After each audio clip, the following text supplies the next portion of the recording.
शहीदों की याद में हर साल शहीद करनैल सिंह मिशन जी की याद हर साल फंक्शन किया जाता है। कौमां जिहड़ियां अपने शहीदों को याद रखदियां कोई कौम आगे हर साल असीं उन्होंने याद करते कुर्बानियां भी याद करते तो नवीं पीढ़ी को बड़ी पता लगता है कि कुर्बानियां बुजुर्गों ने कैप्टन अमरिंदर सिंह पहली बार उरे होना से बड़ा राय नहीं थी एक्चुअली 5 साल टप जाएंगे पहली बार ही होना सी पर पहली बार भी नहीं होंगे 5 साल जिन्हें किसानों की खुशी बढ़ती जा रही है किसानों की क्योंकि इन्होंने झूठ बोलिया इन्होंने गुमराह किया कि कर्जे माफ कर लोगों के मन च एक आशा जॉन की पर करने है नहीं इन्होंने तो जो नहीं करने लोगों के होर फ्रस्ट्रेशन बढ़ूगी सो इन्ना झूठ नहीं बोलना चाहिए पंजाब की कौम पंजाबियों ना झूठ नहीं बोलना चाहिए लोगों को कल वोट कली नहीं गल एक जबान होंगी है ਜਿਹੜਾ ਬੰਦਾ ਜ਼ਮਾਨ ਤੇ ਪੂਰਾ ਉਤਰਦਾ ਉਹ ਬੰਦਾ ਕਿਤੇ ਨਹੀਂ ਉਤਰਦਾ ਕੁਝ ਕਿਸਾਨ ਜਥੇਬੰਦੀਆਂ ਨੇ ਇੱਥੇ ਕਾਲੇ ਝੰਡੇ ਵੀ ਸੀ ਤੁਸੀਂ ਦੇਖੋ ਸਾਰਾ ਪੰਜਾਬ ਹੀ 2-4 ਮਹੀਨੇ ਰੁਕ ਜਾਓ ਸਾਰਾ ਪੰਜਾਬ ਹੀ ਕਾਲੇ ਝੰਡੇ ਦੇ ਹੋਊਗਾ ਜਿਵੇਂ ਕੇਜੀਆ ਦਾ ਕੱਲ ਲੱਗਿਆ ਸੀਗਾ ਅਖਬਾਰ ਤੁਹਾਡਾ ਕੀ ਕਹਿਣਾ ਚਾਹੁੰਦੇ ਆ ਤਾਂ ਤੁਹਾਨੂੰ ਪਤਾ ਕੀ ਹਾਲਾਤ ਇੱਥੇ ਕਿਵੇਂ ਇਨਸਾਫ ਨਾਮ ਦੀ ਤਾਂ ਕੋਈ ਚੀਜ਼ ਨਹੀਂ ਹੈ ਦੇਖੋ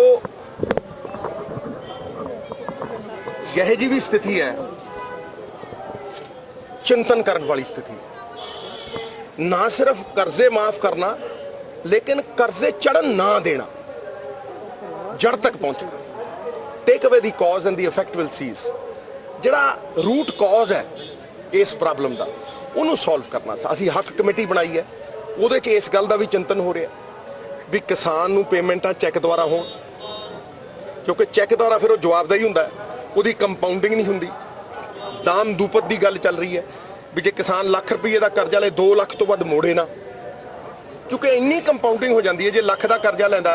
ਤੇ 20 ਲੱਖ ਖੜਾ ਹੁੰਦਾ 10 ਸਾਲਾਂ ਬਾਅਦ ਤੇ ਫਿਰ ਉਹਨੂੰ ਇੰਸ਼ੋਰੈਂਸ ਨਹੀਂ ਕੋਈ ਇੱਕ ਹੋਰ ਬੜੀ ਵੱਡੀ ਗੱਲ ਹੈ ਕਿ ਕਿਸਾਨ ਦੇ ਕਰਜ਼ੇ ਜ਼ਿਆਦਾਤਰ ਵਿਆਹ ਦੇ ਨੇ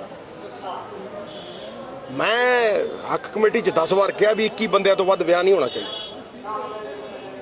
ਇਹ ਦਿਖਾਵਿਆਂ ਦੇ ਵਿੱਚ ਕੁਝ ਨਹੀਂ ਪਿਆ ਕਿਉਂਕਿ ਜਿਹੜੀ ਐਕਚੁਅਲ ਸਥਿਤੀ ਹੈ ਚਾਦਰ ਦੇਖ ਕੇ ਪੈਰ ਕੱਢਣੇ ਚਾਹੀਦੇ ਫਿਰ ਉਹਦੇ 'ਚ ਬਹੁਤ ਕੁਝ ਹੈ ਜਿਹੜਾ ਕਿ ਸਾਡਾ ਕਰਨ ਵਾਲਾ ਹੈ ਚੰਦ ਚੀਜ਼ਾਂ ਤੁਹਾਨੂੰ ਦੱਸੀਆਂ ਨੇ ਅਸੀਂ ਆਪਣੇ ਵਾਅਦਿਆਂ ਤੇ ਅਡੇਗਾਂ ਲੇਕਿਨ ਇਹ ਵੀ ਸਮਝ ਲਓ ਕਿ ਜਿਹੜੇ ਲੋਕ ਅੱਜ ਸਾਡੇ ਤੇ ਉਂਗਲਾਂ ਚੁੱਕਦੇ ਆ ਸ਼ੀਸ਼ੇ ਦੇ ਘਰਾਂ 'ਚ ਰਹਿਣ ਵਾਲੇ ਜਿਹੜੇ ਨੇ ਇਹਨਾਂ ਨੂੰ ਦੂਜਿਆਂ ਦੇ ਉੱਤੇ ਰੋੜੇ ਨਹੀਂ ਮਾਰਨੇ ਚਾਹੀਦੇ ਕਿਉਂਕਿ 10 ਸਾਲ ਇਹ ਵੀ ਸਰਪਲਸ ਸੀ ਤੇ ਇਹਨਾਂ ਕੀ ਸਵਾਲ ਹਟਾਈ ਹੈ ਇਹਨਾਂ ਕੀ ਕੀਤਾ 7000 ਕਿਸਾਨ ਨੇ ਖੁਦਕੁਸ਼ੀ ਕੀਤੀ ਉਦੋਂ ਕਿੱਥੇ ਸੀ ਕੁੰਭਕਰਨ ਵੀ 6 ਮਹੀਨਿਆਂ ਬਾਅਦ ਸੁੱਤਾ ਉੱਠ ਖੜਦਾ ਇਹ ਉਦੋਂ ਦੇ ਘਰਾੜੇ ਮਾਰੀ ਜਾਂਦੇ ਅੱਜ ਉੱਠ ਕੇ ਚੱਲੇ ਜਬਰ ਲਹਿਰ ਬਣਾਉਣ ਇਹਨਾਂ ਦੀ ਕੱਢੂ ਮੈਂ ਜਬਰ ਲਹਿਰ ਅੰਦਰ ਦੇਖੋ ਤੁਸੀਂ ਇਹਨਾਂ ਵੱਟ ਕੱਢ ਦੂੰ ਜਲੇਬੀਆਂ ਨੂੰ ਇਕੱਠਾ ਕਰੂੰ ਇਹਨਾਂ ਡਿਪਾਰਟਮੈਂਟ ਦੇ ਵਿੱਚ ਹਾਂਜੀ ਕੀ ਰੈਵੋਲੂਸ਼ਨ ਲੈ ਕੇ ਆ ਰਹੇ ਦੇਖੋ ਸਾਡੇ ਡਿਪਾਰਟਮੈਂਟ ਦੇ ਵਿੱਚ 10 ਸਾਲਾਂ ਦੀਆਂ ਕੁਰੀਤੀਆਂ ਨੂੰ ਠੀਕ ਕਰਨ ਦੇ ਲਈ ਪਾਲਿਸੀਆਂ ਲਿਆ ਕੇ ਅਮਲੀ ਜਾਮਾ ਪਾ ਦਿੱਤਾ ਅਸੀਂ ਅੰਮ੍ਰਿਤਸਰ ਤੋਂ ਆਪਣੇ ਵਿਕਾਸ ਦਾ ਪਲਾਨ ਦੱਸ ਦਿੱਤਾ ਚਾਹੇ ਫਾਇਰ ਡਾਇਰੈਕਟੋਰੇਟ ਹੋਵੇ ਚਾਹੇ ਸੋਲਿਡ ਵੇਸਟ ਮੈਨੇਜਮੈਂਟ ਹੋਵੇ ਚਾਹੇ ਨਹਿਰੀ ਪਾਣੀ ਹੋਵੇ ਸਭ ਤੋਂ ਵੱਡਾ ਮਸਲਾ ਤੇ ਪਾਣੀ ਦਾ ਕੈਂਸਰਸ ਪਾਣੀ ਪਿਲਾ ਰਹੇ ਲੋਕਾਂ ਨੂੰ ਚਾਹੇ ਉਹ ਨਹਿਰੀ ਪਾਣੀ ਹੋਵੇ ਮਤਲਬ ਘੱਟ ਤੋਂ ਘੱਟ ਨਹੀਂ 10-11 ਪੁਆਇੰਟ ਜਿਹੜੇ ਅਮਲੀ ਜਾਮਾ ਪਾ ਕੇ ਅਸੀਂ ਥੱਲੇ ਲਾਵਾਂਗੇ ਤੁਸੀਂ ਅੰਦਰ ਸੁਣੋ ਜਰਾ ਹੁਣ ਮੈਂ ਕੀ ਕਰਨਾ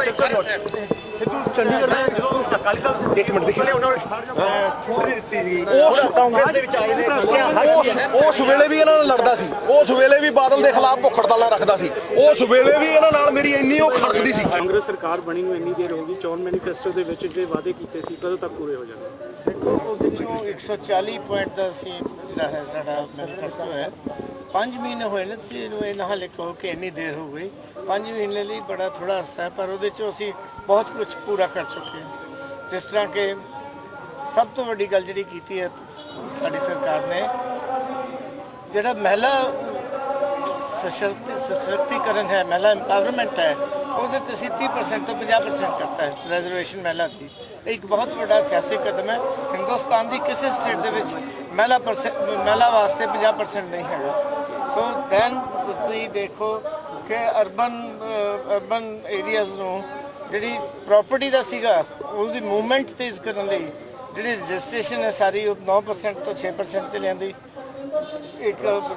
ਜਿਹੜੇ ਅਰਬਨ एरियाज वास्ते साडा जिहड़ा CLU दी है ਉਹਦੀ रिलैक्सेशन ਦਿੱਤੀ मतलब मेरे कहने का भाव है कि ਅਸੀਂ काफ़ी पॉइंट ਉਹਦੇ 'ਚ पूरे कर चुके हैं 5 महीने 'ਚ ਤੇ ਹੈਲਥ ਦੇ ਵਾਸਤੇ ਕਿੰਨਾ ਕੁ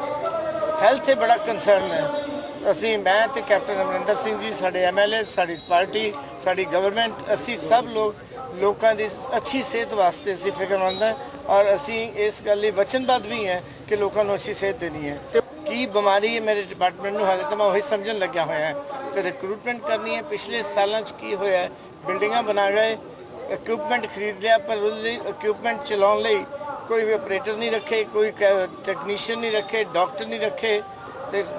ਬਹੁਤ ਭਰਤੀ ਕਰਨ ਵਾਲੀ ਹੈ ਇਸ ਵੇਲੇ। ਸਵਾਈਨ ਫਲੂ ਦੇ ਕੇਸ ਆ ਰਹੇ ਨੇ, ਉਹਦੇ 'ਚ ਅਸੀਂ ਵੈਸੇ ਪਹਿਲਾਂ ਵੀ ਬੜੀ ਤਿਆਰੀ ਕੀਤੀ ਸੀਗੀ। ਮੈਂ ਆਪਣੇ ਸਿਵਲ ਸਰਜਨ ਨੂੰ ਹਦਾਇਤ ਵੀ ਦਿੱਤੀ ਹੈ ਕਿ ਜਿੰਨਾ ਜ਼ਿਆਦਾ ਇਹਦੇ ਤੇ ਤੁਸੀਂ ਐਕਟਿਵਲੀ ਕੰਮ ਕਰ ਸਕਦੇ ਹੋ ਸਵਾਈਨ ਫਲੂ ਤੇ, ਉਹਦਾ ਅੱਛਾ ਰਹੇਗਾ। ਇੱਕ ਵਿਮਨ ਇੰਪਾਵਰਮੈਂਟ ਦੀ ਤੁਸੀਂ ਗੱਲ ਕਰ ਰਹੇ ਹੋ ਤੇ ਕੇਤੀਆ ਦੇ ਇੱਕ ਲੈਟਰ ਆਇਆ ਜਿਹੜਾ ਟ੍ਰਿਬਿਊਨ ਦੇ ਵਿੱਚ ਪਬਲਿਸ਼ ਹੋਇਆ ਵੀ ਉਹਨਾਂ ਨੂੰ ਇਨਸਾਫ ਨਹੀਂ ਮਿਲਿਆ ਕਿਤੇ ਤੱਕ, ਤੁਸੀਂ ਕੀ ਕਹਿਣਾ ਚਾਹੁੰਦੇ ਹੋ ਉਹਦੇ? ਮੈਂ ਪੜ੍ਹਿਆ ਨਹੀਂ ਐਸਾ ਲੈਟਰ, ਕੋਈ ਮੈਂ ਕੁਝ ਪੜ੍ਹਿਆ ਨਹੀਂ ਉਹਦੇ। ਕਿਸਾਨ ਡੇਲੀ ਸੁਸਾਈਡ ਕਰ ਰਹੇ ਨੇ, ਡੇ ਬਾਈ ਡੇ ਵਧੇ ਰਹੀਆਂ ਸੁਸਾਈਡ। ਦੇਖੋ ਇਹਦੇ ਜਿਹੜੀ ਗੱਲ ਹੈ, ਇਹਦਾ ਅਸਰ ਜਿੱਦਾਂ ਫੈਸਲੇ ਹੋ ਰਹੇ ਨੇ ਉਹਦਾ ਅਸਰ ਟਾਈਮ ਨਾਲ ਵੀ ਪਏਗਾ। ਮੈਂ ਬਾਕੀ ਆਜ਼ਾਦੀ ਦੀਆਂ ਸਾਰਿਆਂ ਨੂੰ ਮੁਬਾਰਕਬਾਦ ਦਿੰਦਾ। ਦੇਖੋ ਸਰ, ਸਾਰੇ ਪੰਜਾਬ ਦੇ ਅੰਦਰ ਹਰੇਕ ਥਾਂ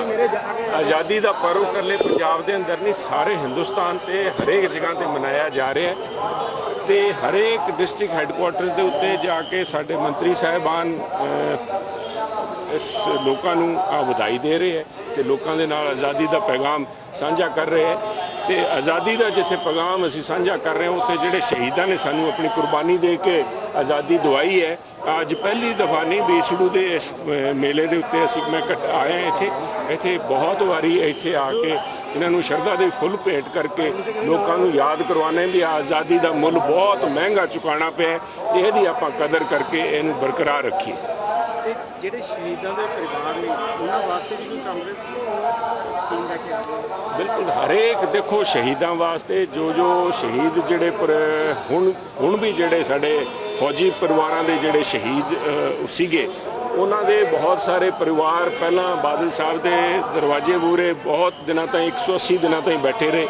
ਉਹਨਾਂ ਦਾ ਕੋਈ ਹੱਲ ਨਹੀਂ ਹੋਇਆ। ਕੈਪਟਨ ਸਾਹਿਬ ਨੇ ਉਹਨਾਂ ਨੂੰ ਬੁਲਾ ਕੇ ਮਿਲ ਕੇ ਉਹਨਾਂ ਦੇ ਵਾਸਤੇ ਜੋ ਸੁਵਿਧਾ ਜੋ ਉਹਨਾਂ ਦੀ ਮੰਗਿਆ ਸੀ ਉਹ ਪੂਰਾ ਕਰਨ ਦਾ ਫੈਸਲਾ ਕਰਕੇ ਅਨਾਉਂਸ ਵੀ ਕਰਤਾ। ਤੇ ਚੰਡੀਗੜ੍ਹ ਦੇ ਵਿੱਚ ਜਿਹੜੇ BJP ਦੇ ਹਰਿਆਣਾ ਦੇ ਅਧਿਕਸ਼ ਸੀਗੇ ਉਹਨਾਂ ਦੇ ਬੇਟੇ ਵੱਲੋਂ ਜੋ ਕੰਮ ਹੋਇਆ, ਤੁਸੀਂ ਕੀ ਕਹਿਣਾ ਚਾਹੁੰਦੇ ਹੋ? ਦੇਖੋ, ਕਾਨੂੰਨ ਸਾਰਿਆਂ ਦੇ ਵਾਸਤੇ ਇੱਕ ਵਰਗਾ, ਉਹਦੇ ਵਾਸਤੇ ਆ ਨਹੀਂ ਹੋ ਸਕਦਾ ਵੀ ਕਾਨੂੰਨ ਅਲੱਗ ਪੈਮਾਨੇ ਵਰਤੇ ਜਾਣ, ਪਹਿਲਾਂ ਡਾਇਲਿਊਟ ਕਰਕੇ ਦੁਬਾਰਾ ਬਣਾਇਆ ਜਾਵੇ। ਦ ਲਾਅ ਇਸ ਆਈ ਆਜ਼ਾਦੀ ਸੀਗੀ, ਆਜ਼ਾਦੀ ਤੋਂ ਪਹਿਲਾਂ ਦੋ ਕਿਸਮ ਦੇ ਕਾਨੂੰਨ ਸੀਗੇ। ਹੁਣ irrespective of the place in society and politics ਔਰ wherever, law is same for everybody and law should take its course. Punjab ਦੇ ਗੱਲ ਕਰੀਏ ਤਾਂ ਕਿਸਾਨ ਆਤਮ ਹੱਤਿਆ ਕਰ ਰਹੇ ਨੇ, ਖੇਤ ਮਜ਼ਦੂਰ ਮਰ ਰਿਹਾ ਵਾ, ਈਵਨ ਜਿਹੜਾ ਲੋਅਰ ਮਿਡਲ ਕਲਾਸ ਆ ਮਾਯੂਸ ਜੇ ਨਜ਼ਰ ਆਉਂਦੇ ਨੇ। ਸ਼ਹਿਰਾਂ 'ਚੋਂ ਆਤਮ ਹੱਤਿਆਵਾਂ ਦੀ ਖਬਰ ਆ ਰਹੀ ਆ। It's like people are losing hope in this government. So ਸਹੀ ਮਾਇਨਿਆਂ 'ਚ ਆਜ਼ਾਦੀ ਉਦਣ ਅਸੀਂ ਸਮਝਾਂਗੇ ਜਿੱਦਣ ਇਹ ਦੇਸ਼ ਤੇ ਇਹ ਪੰਜਾਬ ਭ੍ਰਿਸ਼ਟਾਚਾਰ ਮੁਕਤ ਹੋਵੇਗਾ, ਨਸ਼ੇ ਮੁਕਤ ਹੋਵੇਗਾ ਅਤੇ ਜਿਹੜੀ ਜੋ ਇੱਥੇ ਬਹੁਬਲੀ ਪੋਲਿਟਿਕਸ ਆ, ਜੋ ਮਸਲ ਔਰ ਜੋ ਲਾਅ ਐਂਡ ਆਰਡਰ ਵਿਗੜਿਆ ਹੋਇਆ, ਇਹ ਸਾਰੀਆਂ ਗੱਲਾਂ ਜਦੋਂ ਆਧਾਰ ਠੀਕ ਹੋਵੇਗਾ, ਸਹੀ ਆਜ਼ਾਦੀ ਇਸ ਦੇਸ਼ ਦੇ ਬਸ਼ਿੰਦੇ ਉਦਣ ਮਾਣ ਸਕਣਗੇ। ਖਹਿਰਾ ਸਾਹਿਬ, ਇੱਕ ਕਾਨੂੰਨ ਦੇ ਵਿੱਚ ਕੇਤੀਆ ਦਾ ਲੈਟਰ ਜਾਰੀ ਹੋਇਆ ਜਿਹਦੇ ਤੇ ਉਹਨੂੰ ਇਨਸਾਫ ਨਹੀਂ ਸੀ ਮਿਲਿਆ। ਕਿਹਦਾ ਲੈਟਰ? ਕੇਤੀਆ ਕਾਂਡ ਹੋਇਆ ਸੀ ਚੰਡੀਗੜ੍ਹ ਦੇ। ਐਗਜ਼ੈਕਟਲੀ ਨਾ ਇਹੀ ਗੱਲ ਹੋ ਗਈ ਨਾ ਜੀ, ਕ੍ਰਾਈਮ ਅਗੇਂਸਟ ਵੂਮਨ। ਅੱਜ ਤੋਂ 20 ਸਾਲ ਪਹਿਲਾਂ ਮਹਿਲ ਕਲਾਂ ਦੇ ਵਿੱਚ ਕਿਰਨਜੀਤ ਕੌਰ ਦਾ ਬਲਾਤਕਾਰ ਅਤੇ ਉਹਦਾ ਬੇਰਹਿਮੀ ਨਾਲ ਕਤਲ ਕੀਤਾ ਗਿਆ ਸੀ ਉਸ ਵਕਤ ਦੇ ਅਖੌਤੀ ਤਾਕਤਵਰ ਅਕਾਲੀ ਲੀਡਰਾਂ ਵੱਲੋਂ। ਔਰ ਉਸ ਤੋਂ ਬਾਅਦ ਕਾਂਗਰਸ ਤੇ ਵੀ ਇਹ ਧੱਬਾ ਲੱਗਿਆ ਜੋ ਸਰਦਾਰ ਬੇਅੰਤ ਸਿੰਘ ਦੇ ਪੋਤਿਆਂ ਦੇ ਉੱਤੇ ਇੱਕ ਫੋਰਨ ਨੈਸ਼ਨਲ ਨਾਲ, ਭਾਵਾਂ ਕਿ ਉਹ ਕੇਸ ਅੱਗੇ ਨਹੀਂ ਵੱਧ ਸਕਿਆ ਕਿਉਂਕਿ ਇੱਕ ਵਿਦੇਸ਼ੀ ਆਣ ਕੇ ਕਿੱਥੇ ਇਸ ਦੇਸ਼ ਵਿੱਚ ਉਲਝਦੀ, ਲੇਕਿਨ ਉਹ ਇੱਕ symbol of crime against woman ਬਰਕਰਾਰ ਰਿਹਾ। ਔਰ ਅੱਜ ਵੀ ਔਰਤਾਂ ਦੇ ਨਾਲ ਪਿੰਡਾਂ ਗਲੀਆਂ ਕੂਚਿਆਂ 'ਚ ਉਹੀ ਵਿਵਹਾਰ ਚੱਲ ਰਿਹਾ ਵਾ। ਹੁਣੇ ਤਾਜ਼ਾ ਤੁਸੀਂ ਦੇਖੋ ਪੰਚਕੁਲੇ ਵਿੱਚ, ਚੰਡੀਗੜ੍ਹ ਵਿੱਚ ਇੱਕ IAS ਦੀ ਲੜਕੀ ਕੁੰਦੂ ਵਰਨਿਕਾ ਕੁੰਦੂ ਦੇ ਨਾਲ ਇੱਕ ਤਾਕਤਵਰ BJP ਦੇ ਪ੍ਰਧਾਨ ਵਿਕਾਸ ਬਰਲਾ ਨੇ ਜੋ ਗੁੰਡਾਗਰਦੀ ਕੀਤੀ, ਜੋ ਉਸ ਦੀ ਬੇਪਤੀ ਕੀਤੀ। ਅਗਰ ਇਹ ਦੇਸ਼ ਨਾ ਉੱਠਦਾ, ਅਗਰ ਮੀਡੀਆ ਨਾ ਉੱਠਦਾ, ਅਗਰ ਪਾਰਲੀਮੈਂਟ ਨਾ ਸਵਾਲ ਉੱਠਦੇ ਤੇ ਉਹਨਾਂ ਨੇ ਕੁਝ ਕਰਨਾ ਹੀ ਨਹੀਂ ਸੀਗਾ, ਫੜਨਾ ਨਹੀਂ ਸੀਗਾ। So that means crime against women continues to be even prevalent today.